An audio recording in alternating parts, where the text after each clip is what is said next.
I'm going to torch this damn treehouse to the ground, and no one can stop me. That's what I woke up to at 5:00 am. Laura Hensley screaming like she'd lost her mind, standing under my treehouse with a gas can in one hand and a lighter in the other. She'd just chucked a rock through my window, shattering the quiet of the morning, and was yelling, "Ethan Caldwell, you've got 10 seconds to get out of there." I'm 28, been on my own since my parents died when I was 18, and this treehouse is the last piece of my grandfather I've got. Laura, though, she's clueless about what she calls a neighborhood blight. Hidden wheels lie beneath its wooden frame, and the remote in my hand controls it all.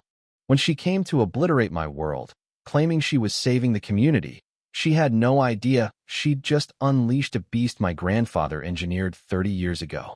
What happened next? Even Laura couldn't have predicted it. It was a Tuesday like any other until that rock smashed through my bedroom window at 5:47 a.m.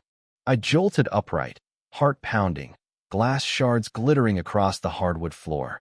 Peering through the jagged hole, I saw Laura 20 feet below, flanked by 3 neighbors I vaguely knew from the Pinecrest Homeowners Association meetings I'd dodged for 6 months. She clutched a clipboard in one hand and a document that screamed official trouble in the other, her manicured fingers stabbing at my treehouse like it was a public enemy. "Ethan Caldwell," she declared, voice dripping with self-righteous fury. "As chairwoman of the Pinecrest HOA, I'm informing you this structure violates 12 regulations and has slashed property values by 15%. Behind her, Mrs.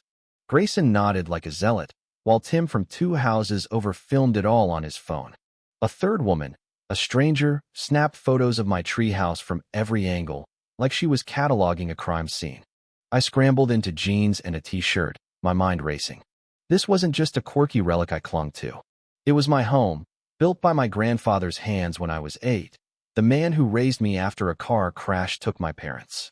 For 3 years, I'd lived here full-time, working remotely as a software engineer. Unconventional? Sure. Illegal? Not a chance. It was mine, and it was home. Laura's crusade to tear it down because it didn't fit her suburban utopia made my blood boil. "You have 72 hours to comply," she continued, waving her document, "or we'll pursue legal action." Section 15.3 of the HOA bylaws authorizes inspections for structures deemed hazardous. Her smugness was palpable, like she'd been plotting this for months, relishing my confusion. "Mrs. Grayson chimed in, her voice oozing fake sympathy. "We're not trying to be cruel, Ethan, but neighbors are worried about your living situation's structural integrity." That phrase "living situation" grated on me. They refused to call it my home. I'd poured hours and thousands into renovations. Insulation, electricity, a composting toilet greener than anything in Pinecrest. But to them, it was an eyesore, a property value killer, a blemish on their pristine aesthetic. They didn't see the workshop where my grandfather taught me to wield a hammer, the nook where I devoured books, or the desk where I earned 6 figures coding. The photographer woman barked, "Sir, vacate the premises for our safety assessment." Her tone was too slick, too practiced. Tim paused his recording to yell, "Come down, Ethan, let's talk like adults." But there was nothing adult about this ambush. The precision, the paperwork, the coordinated attack, it reeked of months of planning. As I descended the rope ladder, I spotted a professional camera in Laura's hand and a recording device clipped to her jacket. This wasn't just about HOA rules or property values. It was a PR campaign, a narrative to paint her as the community's savior and me as a reckless menace. The realization hit like a gut punch. This was war, and Laura had fired the first shot. By mid-morning, I decided to fight back. I needed to know who I was up against, so I dug into Laura Hensley's record as HOA chair. What I found was chilling. For 2 years, she'd targeted anyone who didn't fit her cookie-cutter vision, from vegetable gardens to kids playing past 6 p.m. My treehouse was just her latest obsession. My neighbor, Daniel Wu, a real estate attorney, became an unexpected ally. He'd clashed with Laura over his door's too vibrant coral shade. When I showed up at his house, still shaking, clutching Laura's documents, he invited me in for coffee and a strategy session. "Laura's done this to half the neighborhood," he said, spreading out papers like we were planning a siege. "The Thompsons lost their garden. The Lopez family got noise complaints for their kids. And don't get me started on poor Mr. Jenkins' workshop. His stories fueled my anger, but it was focused now. I wasn't alone. Daniel helped me dissect Laura's documents. Her court order was a Shama preliminary injunction request, unapproved. She'd been bluffing, using official-looking papers to scare me.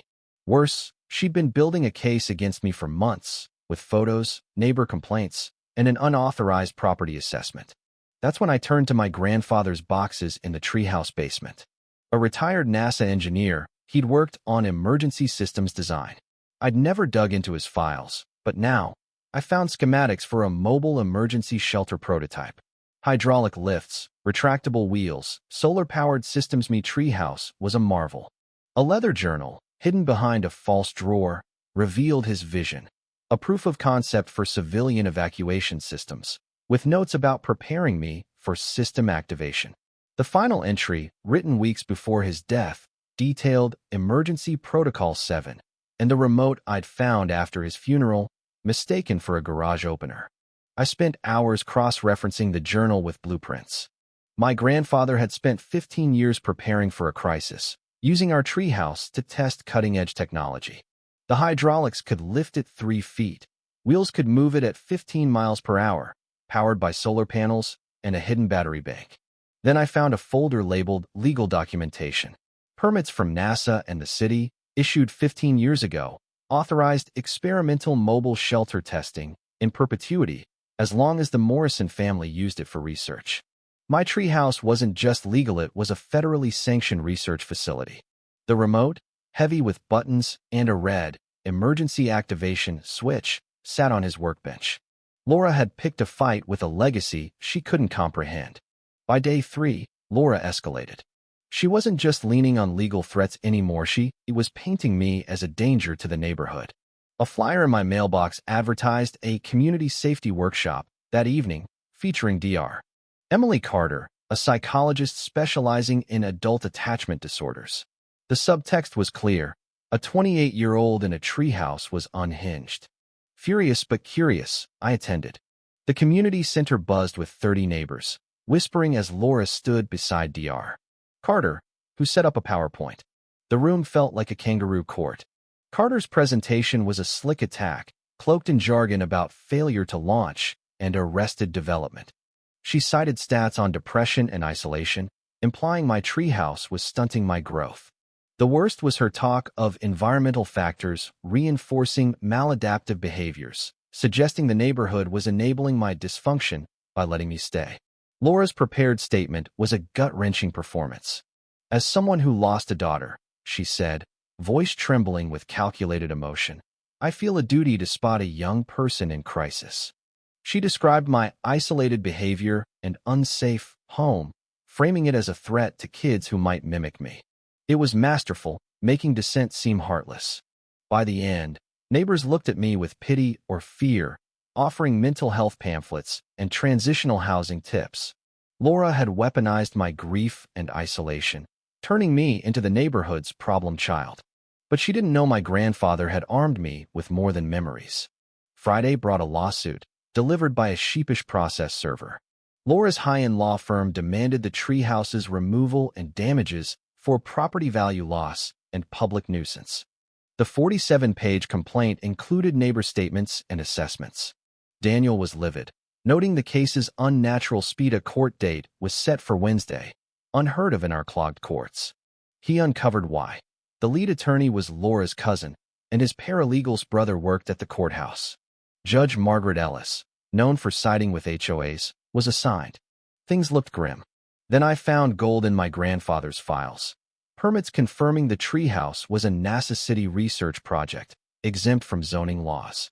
Letters from NASA and FEMA praised its disaster relief potential, even hinting at lunar applications. These federal authorizations crushed Laura's local claims. Daniel was ecstatic. If these are valid, Laura's case is dead, he said. But before I could celebrate, my uncle, Richard Caldwell, blindsided me. On Sunday, Richard arrived with a lawyer and a briefcase, claiming ownership of the treehouse and land. I hadn't seen him in 2 years, not since he lectured me about growing up. His documents, a revised will and trust, alleged my grandfather wanted him to manage the property until I proved maturity. My HOA troubles, he said, showed I couldn't handle it. His concern was a facade. He let slip the land's development potential, revealing his financial desperation. Worse, his papers echoed Laura's workshop rhetoric about my social failings, suggesting they'd coordinated. The betrayal stung, but it clarified the stakes. This was about my right to live on my terms. Wednesday dawned crisp and tense. Laura and Richard arrived together, with lawyers, supporters, and a news crew, turning my yard into a circus. Laura played the martyr for the cameras, calling me a disturbed young man who needed saving. Richard backed her, preaching family duty. Demolition crews set up cones and tape, ready to tear down my home. But I was ready. I'd tested the Treehouse's system hydraulics, wheels, solar grid, all functional. The federal permits were ironclad. As Laura waved a supposed court order, I pulled out the remote and hit emergency activation. A hum grew, then clicks and whirs as the Treehouse lifted 3 feet, wheels deploying. The crowd gasped. Laura's smirk vanished. I rotated the structure, showing its precision. "This is a federally authorized research facility," I shouted, holding up the permits. "Designed by NASA engineer Thomas Caldwell for disaster relief housing, exempt from local laws." I drove the Treehouse at 5 miles per hour to a public park, legally continuing my research. The news crew captured it all, and the crowd followed like a parade. The fallout was swift. Laura's fraud-fake signatures, false authority unraveled, drawing FBI scrutiny for interfering with a federal project. Richard's fake will was part of a broader property scam, landing him in deeper trouble. Laura's courtroom breakdown revealed her pain losing her daughter and husband driving her cruelty. The neighborhood turned on her, electing Daniel as HOA chair to undo her damage. I offered Laura a chance at redemption, suggesting her community service involved teaching kids about emergency shelters. She accepted, and now we work together, turning the Treehouse into a mobile education hub. NASA and FEMA want to expand its tech, and a streaming service is adapting the story, funding engineering scholarships. Sometimes, victory isn't revenge, it's helping someone heal. My grandfather didn't just build a treehouse. He built freedom, a tool to remind us all that life's magic persists, even when the world tries to tear you down.